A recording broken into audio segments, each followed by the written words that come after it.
সংসদে প্রধানমন্ত্রী নরেন্দ্র মোদী ঘোষণা করেছেন আগামী লোকসভা ভোটে এনডিএ পাবে 400রও বেশি আসন। তার মধ্যে বিজেপি একাই পাবে 370টি। মোদীর এই দাবির পর পাল্টা কটাক্ষ ছুড়লেন লোকসভায় কংগ্রেসের নেতা অধীর চৌধুরী। সোমবার তিনি বলেন, অহংকার মানুষকে কোথায় নিয়ে যায়?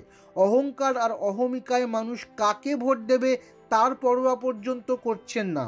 অধীরের সংযোজন, তার মানে এরা জানে যে এতগুলো আসন আমরা করবই। ইভিএমকে সামনে রেখে হেরাফেরি হওয়ার সম্ভাবনা প্রবল। না হলে এভাবে কেউ বলতে পারে না যে কত আসনে জিতব, কারণ এখন সব প্রতিষ্ঠানই নরেন্দ্র মোদীর হাতে।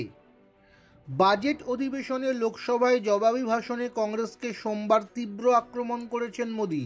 কংগ্রেসকে পরিবারতন্ত্রের খোঁচা দিতে গিয়ে তিনি অধীরের উদ্দেশ্যে বলেন, শক্তিশালী বিপক্ষ খুব জরুরি, কিন্তু এখানে পরিবারবাদ প্রধান হয়ে দাঁড়িয়েছে। দেখুন অধীর চৌধুরীর অবস্থা।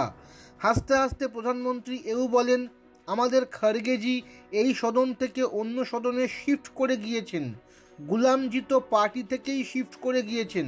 পাশাপাশি মোদী জানিয়েছেন, তৃতীয়বার ক্ষমতায় এলে বিরাট বড় ফয়সলা হবে।